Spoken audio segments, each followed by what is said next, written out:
బాబుడు అంటే అంత అసహించుకుంటావు కదా స్వామి, ఏంటిది?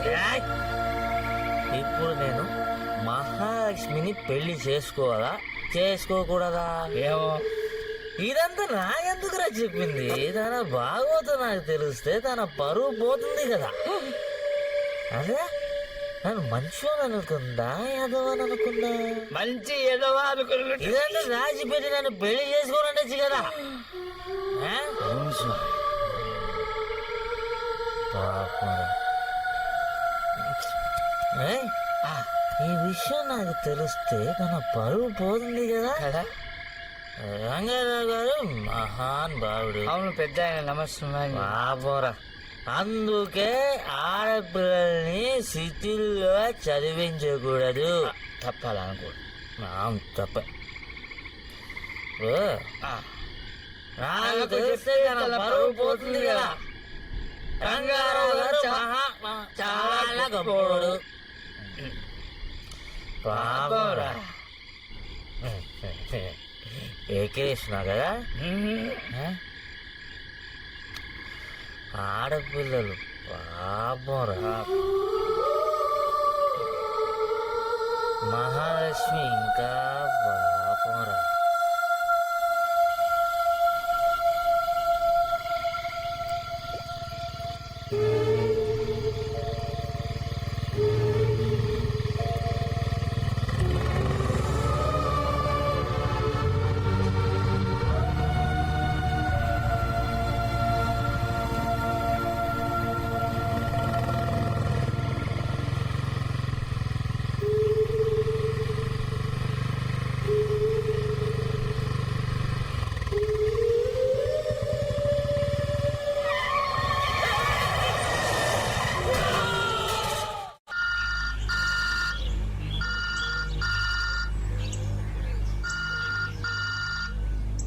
ఏంటి అల్లుడు గారికి యాక్సిడెంటా?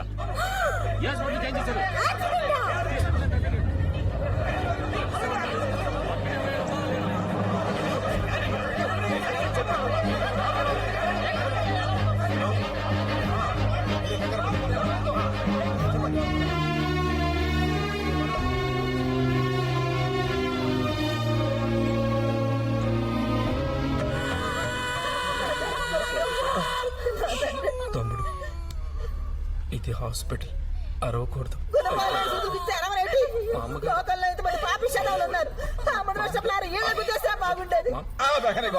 బాబాయ్, హాస్పిటల్ అంటే శాంతి నివాసం, ప్రశాంత కుటీరం. ఇక్కడ సౌండ్ పొల్యూషన్ అవి మాట్లాడరా, అర్థం కావట్లేదు. బాబాయ్, హాస్పిటల్లో సౌండ్ పొల్యూషన్.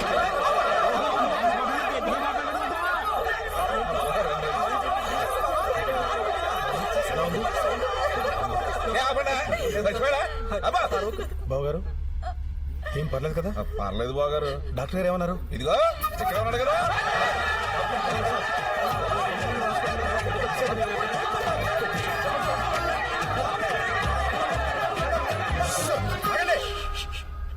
డాక్టర్ గారు, బాబు పరిస్థితి ఏంటి? చాలా థ్యాంక్స్ అండి. దొరబాబుకి ఏమన్నాడు బాబు గారు? పడిపోతాను రా. దొరబాబు కాలు లిగ్మెంట్ స్ట్రెయిన్ అయింది. దొరబాబుకి లిగ్మెంట్ స్ట్రెయిన్ అయిందంట. మీరు ఇలా సౌండ్ చేశారంటే, మీరు ఇలా గోల్ చేశారంటే బాగవడానికి నెల పైన పడుతుంది. ఇంకో నెల టైం పడుతుందంట. నువ్వే పెద్ద సౌండ్ పొల్యూషన్. అదండి బావగారు, ఆడికి పూర్తిగా నయం అవడానికి ఒక 4 రోజులు పడుతుందంట. పంతులు గారు నువ్వేం కంగారు పడకమ్మా, 4 రోజుల్లో సరిగిపోతున్నాను. ముందు వెళ్ళు. చూడమ్మా, 10 నిమిషాలు బాబు దగ్గర ఉండగలవా? ఏం బాగారు, పర్లేదు కదా? ఎంత మాట బాబు గారు. అమ్మా, బాబుని చూసుకో. రేయ్ పదండి.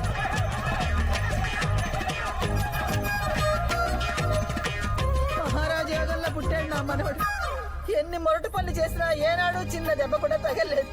అలాంటిది పెళ్ళనుకోగానే ఇంత పెద్ద ప్రమాదం జరిగిందంటే ఆ పిల్ల జాతకంలో ఏ దోషం ఉందో, ఏ అనర్థం ఉందో.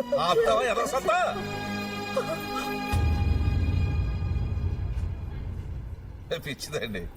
ఎరా, నువ్వు ఎన్ని సూదులు పడుస్తావో, ఎన్ని గుల్కోజులు ఎక్కిస్తావో నాకు తెలవదురా. వాడు 4 రోజుల లోపల టింగు రంగం అంటే ఇంటికి రావాలి. అనుకున్న ప్రకారం మా బాగారాం అయితే పెళ్లి జరగాలి. లేకపోతే నేను ఆ మంచం మీద పడుకోబెట్టేస్తాను. అంతెందుకు బాబాయ్, నేనే స్వయంగా సిటీ స్కానింగ్ టెస్ట్ లో కొత్తగా ఎట్టుగా మాట్లాడరా, అర్థం కావట్లేదు. సౌండ్ పొల్యూషన్ కదా, దొరబాబుకి పూర్తిగా నయం అయ్యే వరకు మీరెవరు ఈ చుట్టుపక్కలకి రాకుండా ఉండండి. ఓహో దొరబాబు పూర్తిగా నయమైనంత వరకు మేము ఎవరో చుట్టుపక్కల రాకూడదు. నా దొర బాబులు వదిలేను ఉండలేదురా. ఈరోజు గుండెకాయలు కిడ్నీలు అమ్మేసుకుంటాడా ఎరా? మీ సౌండ్ కోసన్నం వాడిని చూడలేదురా. ఇది హాస్పిటల్ సౌండ్ అయి చేయకూడదట. ఒరేయ్ దొరబాబు గారికి పూర్తిగా నయమైనంత వరకు మేము ఎవరు రాకూడదు, అంతే కదా?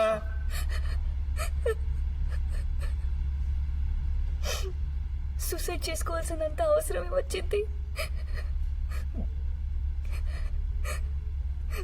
అంత నా వల్లే కదా.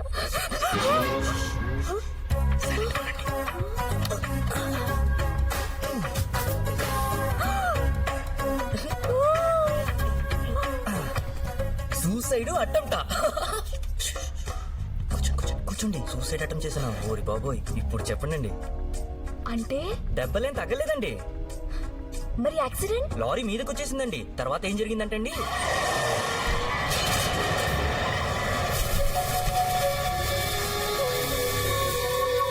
అప్పుడు వచ్చిందండి ఐడియా.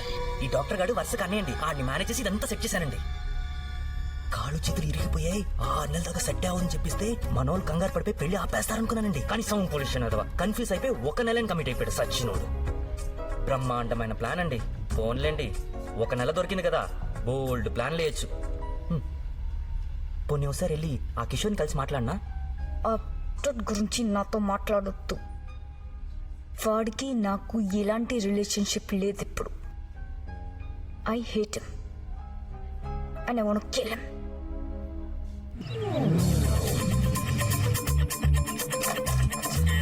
ఇలా మహాలక్ష్మి కాదు, ఫోన్ ఆఫ్ చేసిందండి. కిషోర్ అంటే మీరేనా? పోలీసా? అబ్బాయి కాదండి. Yeah what?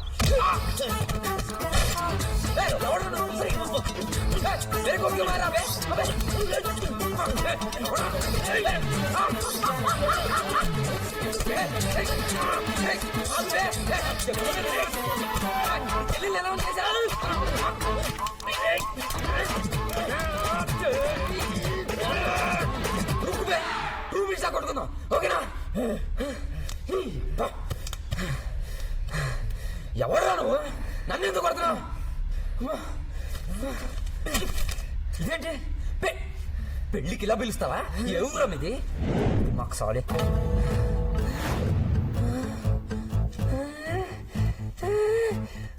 మహాలక్ష్మి నువ్వు పెళ్లి చేసుకుంటున్నావా?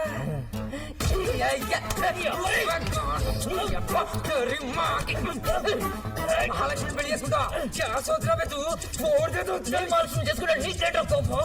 నాలవని పెళ్లి చేసుకుంటా నా కామెంట్ అని అడుగుతా. నీలో మోసం చేసి వదిలేస్తావు కదా.